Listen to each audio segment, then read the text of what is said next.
Right ఇక cabinet సమావేశానికి ఎన్నికల కోడ్ నేపథ్యంలో టెక్నికల్ ఇబ్బందులు తలెత్తాయి. మే 13న పార్లమెంట్ ఎన్నికలు ముగియనుండడంతో ఈ నెల 27న ఉమ్మడి ఖమ్మం, నల్గొండ, వరంగల్ పట్టభద్రుల ఎమ్మెల్సీ ఎన్నికలు జరగనున్నాయి. అయితే ఇవాళ జరగనున్న భేటీకి ఈసీ నుంచి క్లారిటీ రాలేదు. అయినప్పటికీ కాసేపట్లో అందుబాటులో ఉన్న మంత్రులతో సెక్రటేరియట్లో సీఎం రేవంత్ రెడ్డి సమావేశం కానున్నట్టు తెలుస్తోంది.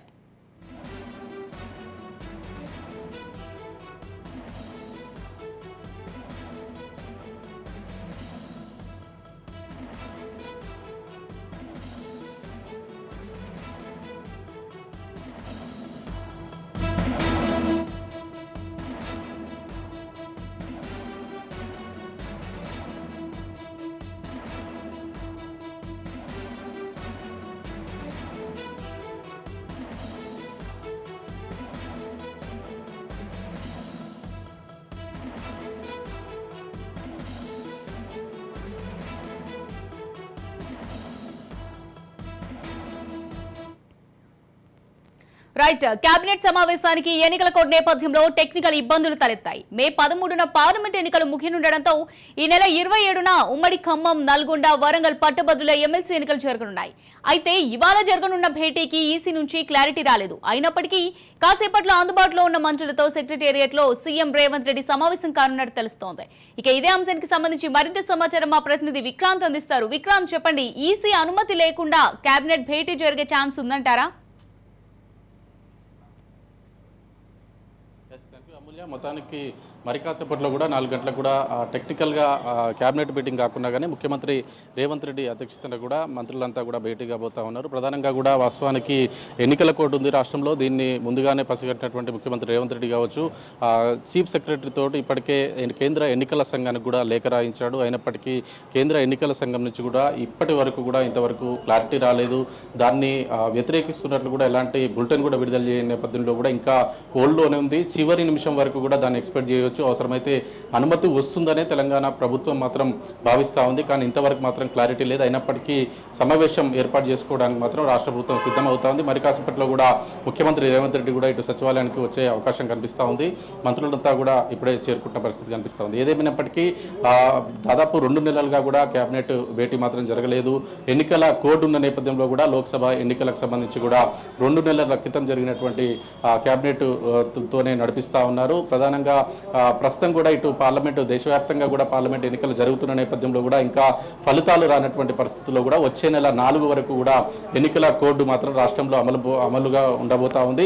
అదేవిధంగా ఇటు పట్టభద్రులకు సంబంధించిన ఉప ఎన్నిక కూడా ఈ నెల 27న ఉండబోతుండటంతో కూడా ఎన్నికల కమిషన్ అనుమతిస్తుందా లేదా అన్న దానిపైన కూడా కొంత డైలమా ఉంది. అయినప్పటికీ రాష్ట్ర ప్రభుత్వం మాత్రం సిద్ధంగా ఉంది. అవసరమైతే కేబినెట్ మీటింగ్ కాకుండా సరే మంత్రులతో చర్చించడానికి మాత్రం రేవంత్ రెడ్డి సిద్ధమవుతా ఉన్నాడు. మొత్తానికి దాదాపు ఇటు 6 అంశాలకు సంబంధించి కూడా పెద్ద ఎత్తున ఈరోజు చర్చించే అవకాశం కనిపిస్తూ ఉంది. ప్రధానంగా ఈ నెల జూన్ 2కు వచ్చే నెల జూన్ 2కు మాత్రం ఇటు 10 సంవత్సరాలు పూర్తి కాబోతా ఉంది తెలంగాణ రాష్ట్రం సిద్ధించి.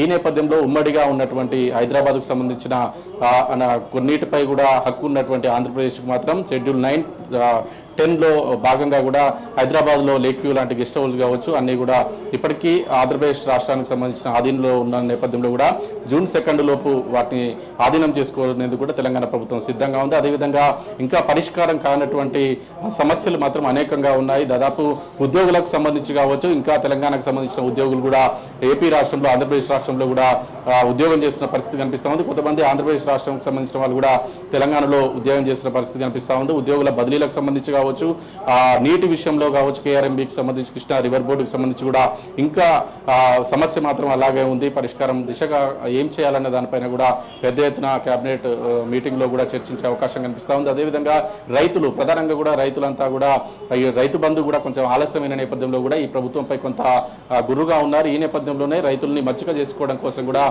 కాంగ్రెస్ ప్రభుత్వం ఇప్పటికే లోక్సభ ఎన్నికల సమయంలోనే అనేక వేదికలకు కూడా ముఖ్యమంత్రి రేవంత్ రెడ్డి రైతులకు హామీ ఇచ్చారు. ఆగస్టు 15 లోపు రైతు రుణమాఫీ చేస్తాం, ఏకకాలంలో 2 లక్షల రుణమాఫీ చేస్తామనేసి కూడా రేవంత్ రెడ్డి చెప్పిన పరిస్థితుల్లో కూడా దానికి సంబంధించి కూడా రైతులకు సంబంధించి కూడా ఒక కమిటీ వేసుకోవాలని మాత్రం రాష్ట్ర ప్రభుత్వం యోచిస్తూ ఉంది. అదేవిధంగా పత్తి విత్తనాలు కూడా నాటుకునే సమయం ఆసన్నమైన నేపథ్యంలో కూడా కల్తీ విత్తనాలు బయట చలామణి కాకుండా చూడాల్సిన బాధ్యత కూడా రాష్ట్ర ప్రభుత్వంపై ఉంది.